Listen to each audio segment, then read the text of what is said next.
People are getting really mad at the Rings of Power for their depiction of orcs, especially orc families, and for good reason. This topic is more complex than what most realize, and there's a lot of fake stuff going viral now, so allow me to explain how it really is.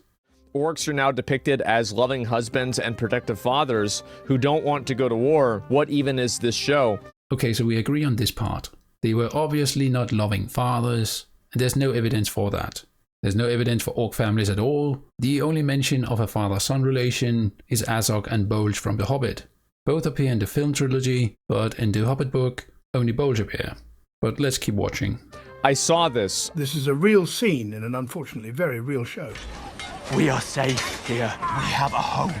Must we go to war again? Trust me, my son, when I tell you that we will never truly be safe until we've made certain Sauron is no more. As you will it, Lord Father.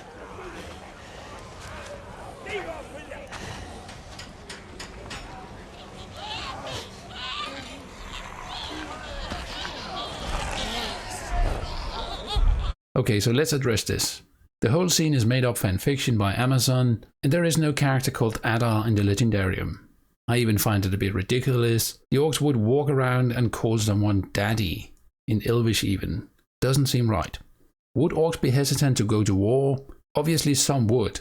In The Lord of the Rings, Sam overhears a conversation between Shagrat and Gorbak, and they basically talk about how great it was, and how great it would be if they weren't under Sauron's rule. Feel free to pause here if you want to read it yourself. The point is that orcs are more nuanced than many think, and especially what is depicted in the films. But let's keep watching.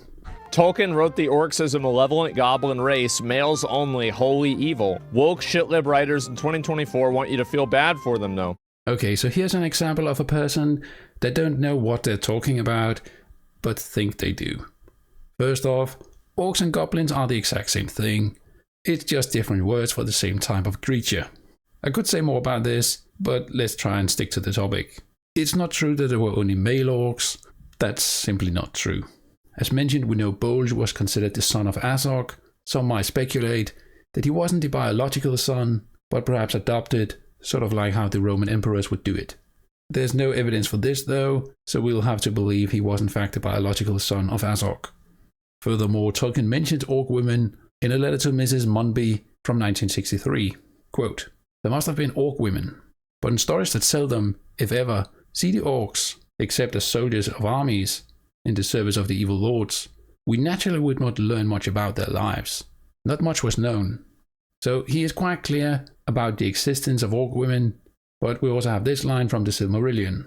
"But the orcs had life and multiplied after the manner of the children of Ilúvatar, and naught that had life of its own, nor the semblance of life, could ever Melkor make, since his rebellion in the Ainur Lindale before the beginning.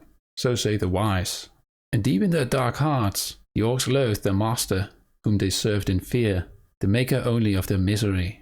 So the children of Ilúvatar are elves and men, which means they get children just like elves and men do. There's no great mystery to that. Now Jackson depicts this very differently in The Lord of the Rings, as we all probably know. While it's not exactly lore accurate, it's not that far from one of Tolkien's early ideas for the origin of orcs. In the Book of Lost Tales, we hear how they are bred from stone, so not exactly the same, but sort of anyway. Let's see what Asmongold has to say. I'm gonna be totally honest, I agree with them. Remember what I said before about how I was concerned about that War of the Rohirrim anime not being able to adhere to the virtue of Tolkien and like the inherent virtue of his work? I feel like this is another great example of that. It's another example of a person who thinks that they understand the world better than, like, because you have to remember, like, Tolkien was a fucking soldier in World War I, and these people think that they can understand morality and add a shade of it that Tolkien couldn't see in his own life. It's unbelievable. They fundamentally don't understand Lord of the Rings. This is what worries me whenever I see a new Lord of the Rings show. They successfully have made it theirs. An orc family. It's just sad. It really is just sad. So I actually agree with this, which should also be clear if you've watched my breakdowns of the Rings of Power or the trailer for War of the Rohirrim.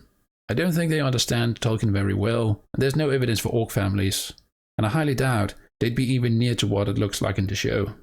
As I also explained in my review, it seems more likely the orc women were just used for breeding slaves basically, which is why they would be able to multiply by the thousands in a couple of years.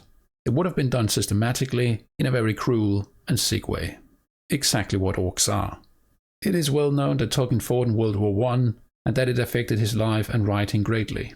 It's a topic we could discuss for hours, honestly. All that being said, there are a ton of fans that mean well, but keep posting fake Tolkien quotes. The one about evil not being able to create anything new, but only being able to corrupt. It's not far from an actual quote, which actually talks about orcs.